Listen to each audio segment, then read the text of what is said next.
Good morning, Service Alliance community. How y'all doing today? What's up, Doug? Well, I just scheduled a dentist appointment without taking a pill just to schedule the appointment. That's progress, man. It is progress, man. Good job. I would have blown that thing off. I would have gone in denial that I had some disease where I only read Spanish. Now I don't even read English, and I'm in a good place, man. I can't believe I just booked that appointment without even flinching. Growth feels good, even when it's going to be terrible. A little bit of progress, buddy. A little bit of progress. Love it. Good morning, everybody. Well, welcome back. You ditched me last week. Yeah, Orlando. It was pretty nice, actually. Although I was with a group of people where the guy from Florida who didn't have to fly in was wearing a North Face insulated jacket the whole time. I'm like, what the heck? Because he's a little farther south, But it was very nice in the sun. So that's crazy. Yep. Crazy. Well, today we are talking about how to utilize technology to overcome some blockages in your business. Mm-hmm. Being the tech guy, I am struggling with this topic, and we're gonna get through this one. We're gonna get through this one together. The ironic thing is, I was telling you in the pre-roll, I use technology for a lot of stuff. But this topic today, and I figured out why. Because it's at this point, anybody who's embraced technology, the early adopters, right? So for you, this is like tapping into your subconscious and saying, okay, break down the steps that you take when you brush your teeth. Yeah. And it's like, what? Just brush it. No, there's like 5-6 steps there, man. And you're like having to break it out. So let me lift you up with encouragement, right? That you've been using this stuff for a long time. Your instinct has always been, how can I automate something that I don't have to focus my energy and time on? Because you and I are mindset people. The rest of the world, except for 4 others, identify. Like Saul. Saul tries to hang on during our podcast, but he's not that smart because he doesn't have easily mindset. Distracted. Absolutely.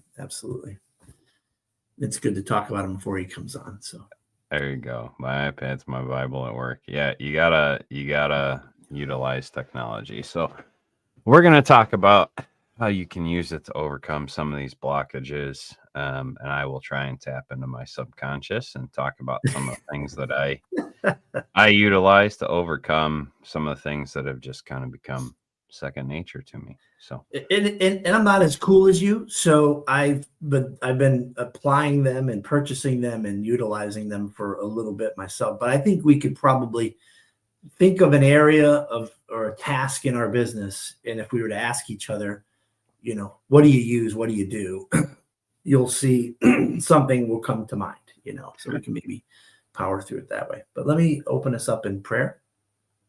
Let's do it. Lord God, you are the creator of everything. You are the creator of time, space. Lord, as I get older, time seems to move faster and faster.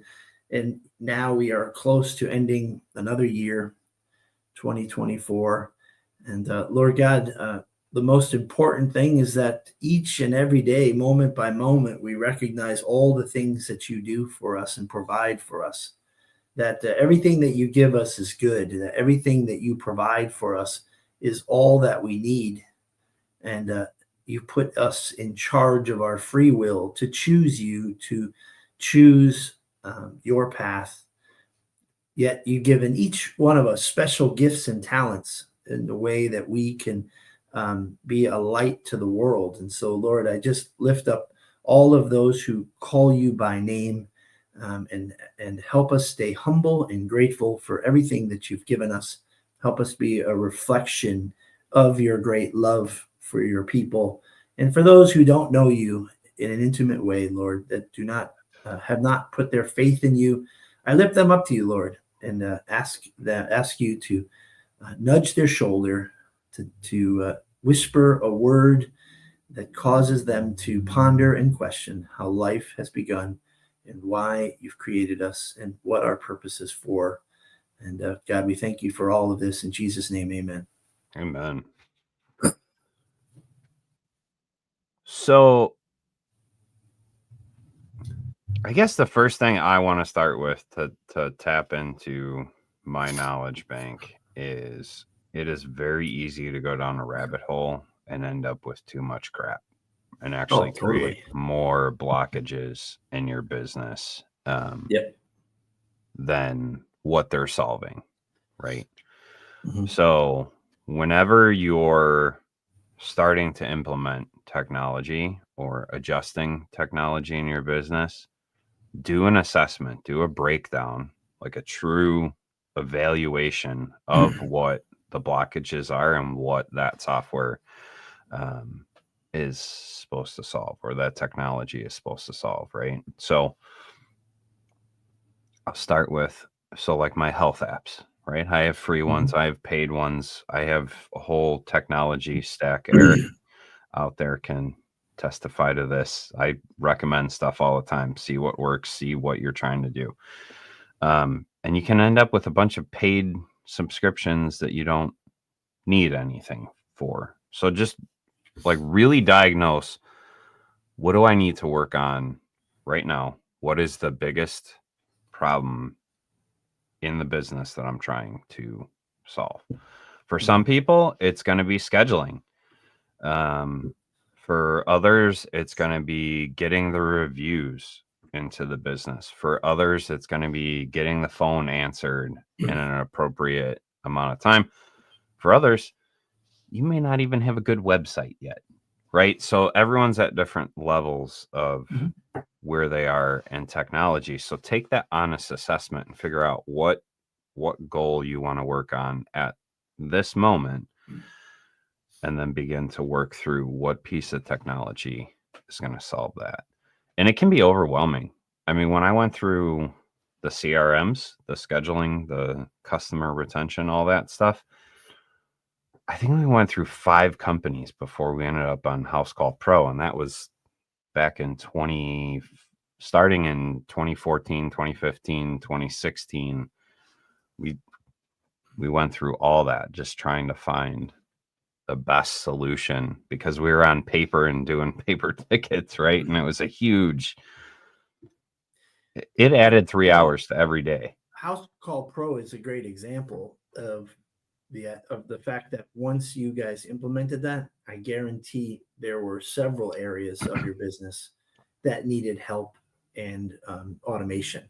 And House Call Pro not only took care of your paper invoice issue, but began to monitor, evaluate, produce reports for other areas that you wanted, as well as things that you probably didn't even think you needed to know. So sometimes some piece of software technology hits a lot of things. So I'd even maybe challenge everyone to the end of the year, grab your team, whether it's you or your wife or 3 or 4 of you guys, and just sit down and go, pain points. Where are we lost? Where do we have no idea what's going on? Where do we get in the most fights about?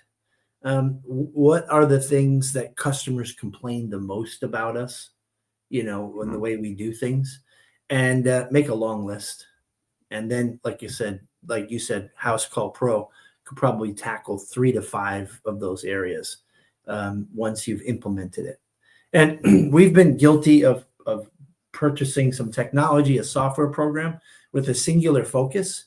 And because it's overwhelming, because it takes time to learn it, you ignore some of the other features, and you have no idea that those features could greatly benefit you. So you kind of got to do the full follow through. We use Rossware Service Desk, and that thing has got 150,000 features, and it's a terrible program to learn.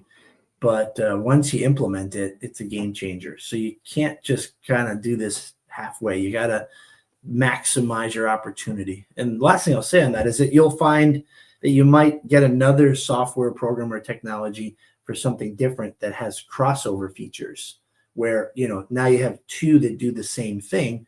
There's an opportunity for you to evaluate if you want to switch your feature over to that one.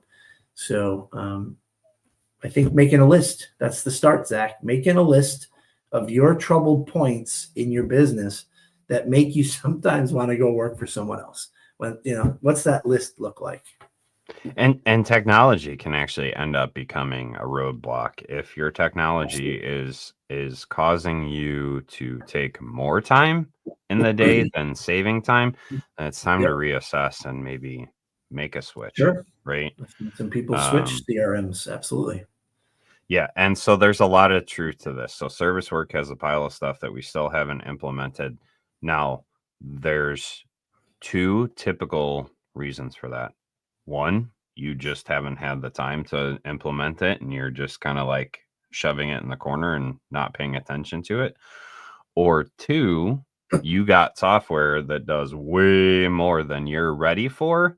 And you purchase too high of a subscription plan or whatever. I've seen that happen. I've seen people go, yeah, I want all the bells and whistles and I need all the things and I got to be able to solve everything. And they're not at that point yet. And so then it almost becomes overwhelming. And then, they kind of back off on technology. So see, there you go. Both. It can be either or. So that's where taking an honest assessment of where you are makes a difference. And then talk with the software provider, talk with your team and figure out like, what are the things that we're spending too much time doing? Is it the bookkeeping side of things? Is it collecting money? Is it collecting reviews? What is it? And really ask them and let them kind of help guide you when you're making those final decisions, right? So what else have you implemented or started to implement, Doug, that solved the problem in your business? So maybe someone else in the audience is having a similar issue. Yeah, because I don't appreciate artists who have to start with a blank canvas. That's pretty overwhelming to me. So sometimes Ginny has always been great at freeing the brain and beginning to help you start to like make a list of something, right? But just off the top of my head, collecting money from customers. We talked a little bit about that on the pre-roll, right? For me, technicians had to run credit cards. We've always had credit card processing companies for us that the technicians can use. But then we have checks. We have checks that we have to collect.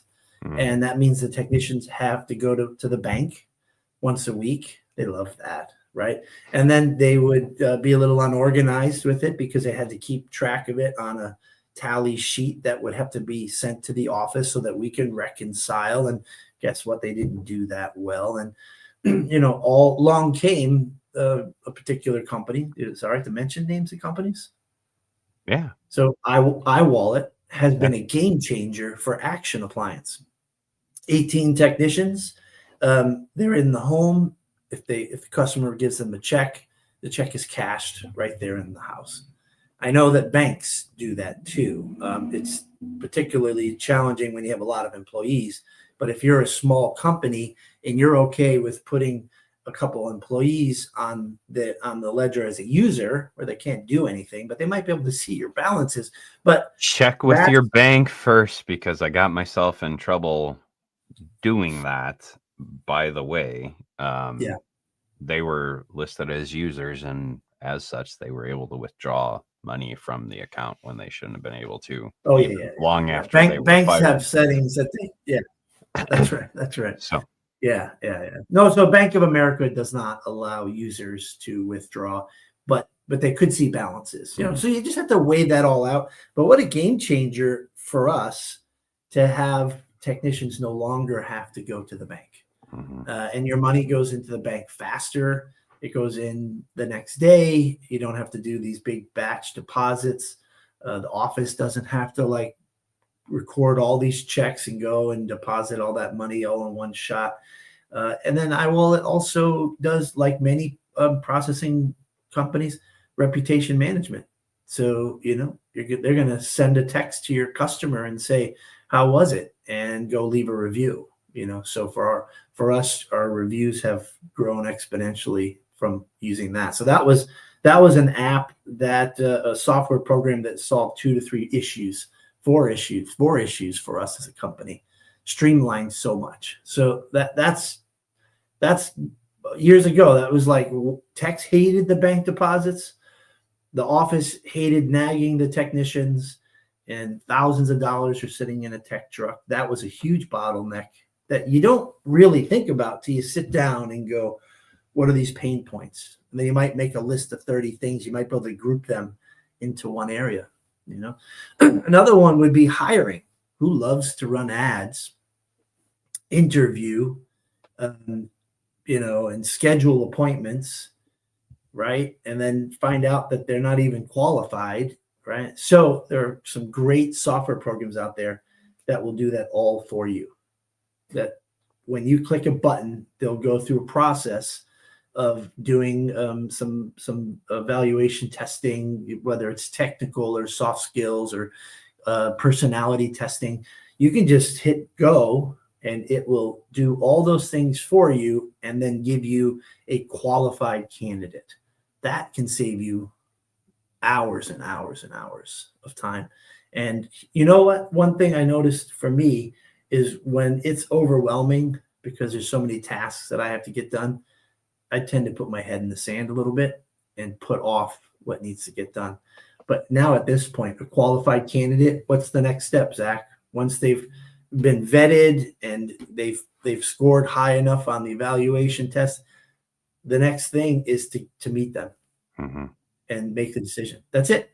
But before that, all those things could get stretched out and blown off, Yeah, no, and you've used that successfully a couple times, which is pretty awesome. Yeah. Yeah, and there are a bunch of them out there. I believe Indeed will now give you expanded services that will do a lot of those things. I use Career Plug, but there are plenty. They're all going to start copying each other. Payroll services. That's one. So I like Career Plug better than the rest because they pull from all of the job posting websites, and you're not having to do all that. So if you're gonna go down that road, if I had to do it over again, I would use the Career Plug route.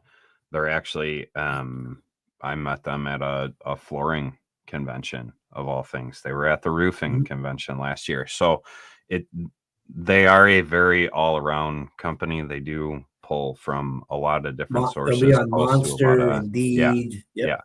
So to save yourself headache, to save yourself more roadblocks and dumping way more money than you need to, because you're going to spend more money posting to all those individual places, just go the Career Plug route. If you're looking for tech staff, office staff, whatever, just go that route. Save yourself a world of headache. Sure. There has never been a great solution to There's so much this. Yeah. Never. That's a hard one because the companies are always the manufacturers are changing up their parameters. The manufacturers, the warranty companies, they change software. One of the warranty companies we worked with, they got bought out by 7 different private equity companies over the years that we worked with them. They tried to make us use 7 different pieces of technology and it was always changing. There was no way to it was just an absolute nightmare. So my suggestion, figure out how to be really good at COD and tell the warranty company. Well, there is that, but that's not the easy answer, Zach. But Dan, if you know your numbers and you know that you're making a decent sized profit doing these warranty jobs, would you be willing to give up $1 to $3 per warranty claim to have another company process that? That's their job, is to understand how these manufacturers work and how to make claims get closed as fast as possible. Of course, there's companies out there that will do that, Dan, for you.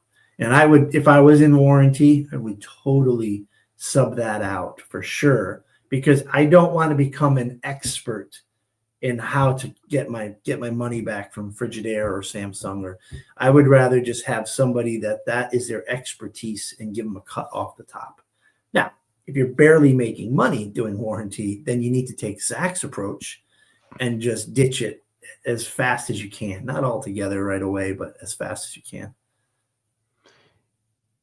Yeah, I first call completes.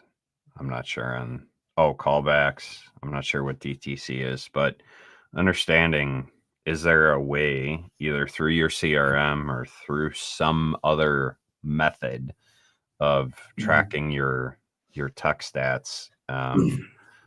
Because techs can actually become a bottleneck in your business. That was one of the things that as soon as we implemented a CRM, we were able to get those reports that Doug was talking about and go back and go, hey, you know what? We need to do a little bit of training with this technician because XYZ, it was just whatever pain point that particular technician was happening. So the speed at which you can make changes because you're monitoring it through technology, it does make a big difference. Days to complete. Thank you.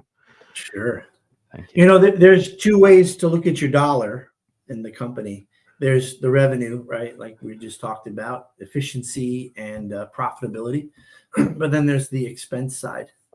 And, AI is moving so fast that even in simple Excel sheets, it's now a self-learning tool. And if you're using Excel, you'll see that it will already formulate what you're looking for because it's watching your patterns and trends. Excuse me. So that's free. But there are, excuse me, hold on. There are programs that will do even a deeper analysis of your expenses. Going to ASTI and conferences, a conversation that's been going on for a few years now, 3-4 years, is the expense of training technicians. And it is amazing to me. And I know that we're all similar in what we do and different in many ways, but to hear the range of cost, and there's, again, so many variables involved. Somebody might train a tech for a whole year. Someone might train them for 6 months. Not because that might be what the technician needs, but that's how they do it. Okay, so there's a big spectrum there. But I've heard like $15,000 to $100,000 a year, and I'm like sitting there going, $100,000 a year to train a tech. That's how much it costs your business. How'd you get those numbers? And often they're kind of speculating and they're averaging and they're assuming things.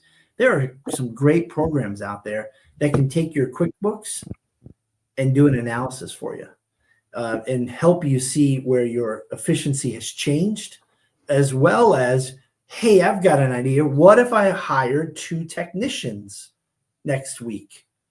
What would it cost me in real time when they're literally dead weight doing nothing? And then what would they cost me if they started to generate $2,000 a week for me? Where's my break-even point, and where would I begin to make profit? And then what would happen if those 2 technicians became, in that average realm of bringing in our company average revenue? What would our revenue stream look like as a company a year from now, 2 years from now? And you can forecast, you can think about your big picture. Like, I know what revenue, I know that we can make $1 million if I put 3 more trucks on the road in revenue. I've done that through the forecasting app. It's not a perfect science, but it's almost perfect because it's evaluating your QuickBooks and your expenses going back as far as you've inputted into it, and then speculating moving forward with you entering numbers to help quantify it. Does that make sense, Zach? Yeah. So it takes the guessing out of it. And you know what happens is how do we make decisions typically? Ultimately, it's our gut feeling and intuition based on the information that we have in front of us. The less information we have, the less,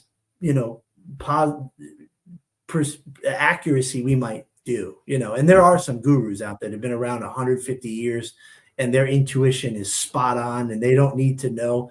But for the most part, I don't think that that's a trait in all of us. No, and then what that does is we talked about this before. You and I were having a conversation one weekend, and you said, "What happens if I hire this support staff? Mm-hmm. And what does this look like in the budget? And what can this support staff do?" And and we were going back and forth. And I said, "Well, what does it cost you to train a technician?" And you went through what the numbers were. And I said, "Okay, what is the revenue from them?" And you went through what the numbers were because of your forecasting app. And I said, "Well, if you don't hire this person, here's what happens. But That's if right. you do, Yeah. you got room to hire on." And we did the math, and it was like 3 more technicians underneath that umbrella just by hiring that one more support staff. It increased your revenue way beyond what it would have cost you. And so the more accurate you are with the tracking and the reporting and stuff like that, and that is where technology does come in extremely handy. It puts you in a position out there. Yeah, puts you in a good position to make the right choices instead of making the guess. It's all our science fiction movies coming true, Zach, right? Right. That, the computer is analyzing and assisting in most of the day-to-day functions. So imagine, listening to us talk and go, holy crap, if I hired 3 more techs, my headaches, the amount of work I would have to do out on the backside to keep these employees running. And it's not that hard. It's not that hard. Like if you have a payroll service and you're paying whatever it is, like $30, $50 a month to get your checks out and to do your year-end numbers for your accountant and all that stuff. Guess what? For an extra $15 to $20 a month, HR comes with it. Now you create your processes where the employees like, hey, I've got some concerns. Here's the phone number. Give them a call. That's our rep. And now you have an HR service representing you, and they're an agent for you.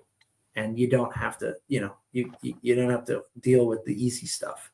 So there are so many opportunities out there to level up what we currently have and grab the extra things that we need to automate our business. Yeah.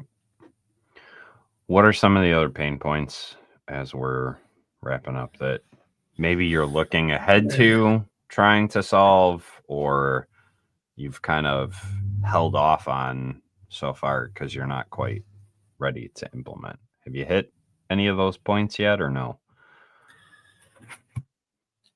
No, I'll tell you what, we'll find out in the middle of January when I hop on with you, because we're going to do our first annual ever in this company, 1964. The first time we're going to run an annual meeting, looking backwards in 24 and then looking 5 years ahead to 3 years ahead. And then next year, we'll be aiming to achieve the goal of getting where we want to be in 5 years. So that is goal setting 101. And Zach, at the very core of it, it is you, my friend, that inspired me to begin to set goals, because I thought that that was like some sort of venereal disease that you didn't want to have, right? Sitting down and setting goals that might be broken or that will probably fail. So I'm not even going to bother. I'll just keep continuing this reactive approach to running the business because it works. And that's probably the message we need to have for all this technology that we have. Just because it was a pain in the butt to get the CRM online, at some point you have to know you might outgrow it. At some point you might see that there's some competition out there that's taking it to the next level. And you might be saying, oh, I don't want to deal with that. But what would the impact be by upgrading, by changing over? It could be exponential, So that's another, the thing I would probably say is that we're never done. We're never done, ever. It's always going to be a reevaluation, because technology is moving so incredibly fast that you need friends like Mike Carson to make your head spin and realize that you've got a ways to go, you know. Mm-hmm. But the return on investment is incredible with automation, because once you train it and you understand how it works, it does its job. You bring in a person on, if you got someone in your business that's been with you for 18 years and they know how to do everything that you can do and more, that person's going to retire soon. That person's going to leave you. Person may pass away, and you're going to have a gigantic hole. So I think automation in 2024 is critical in every area that we possibly can do it. Yeah, I think what I'd like to wrap up, find your areas of weakness and begin to figure out what can sort that out, right? I was an early adopter of online booking, and I still stand by online booking. If you can remove the pain point for a customer to book a call and, you know, fill your technician schedule, right? Do it. Just do it. It's not scary. I know it's terrifying that you don't have control over everything, but once you've done it and you put some safeguards in place, the online booking becomes a great thing. Being able to automate stuff, right? And there's some things you can't automate away, right? So you have to take an honest assessment. Like now, maybe it's hiring a virtual assistant to sort through your emails, right? I got 18 different email addresses that I have to monitor. A personal assistant that could actually put the important stuff in front of my face and empty my mailbox of the crap that I don't need, right? Like that would be helpful in my case. And that is leveraging technology and human capital at the same time. It's kind of a twofold. So if you're a business owner and you don't know what to do, or what, you know, like you're just too many tasks overwhelming, look into a virtual assistant. The best thing that I ever had was a office manager who knew everything that was important to bring to my face. And when she retired and moved to Tennessee, I was up Craps Creek because I didn't have that person for me to bring those important things to me all the time, right? And so find that pain point. Find the biggest pain point in your business. See if technology or a mix of technology and human capital can sort that out. It's a form of automation for you not to have to go seek the report, pull the report, even do the initial evaluation, but have it sorted and summarized through a SOP or something like that. It's a game changer for sure. I was just thinking, here's something I'm about to explore. Not sure if it's affordable or not, but for us, and an idea came from a friend that's way smarter than me. And that's key, by the way. Make sure that you have friends that are smarter than you. Like Saul right now, I can tell you right now, I have upped his game just because he knows me. And he's got a lot of growth to do to catch up to me. But still, I have a smarter friend than me. And he just threw out this idea of AI evaluations of your phone calls, CSR phone calls.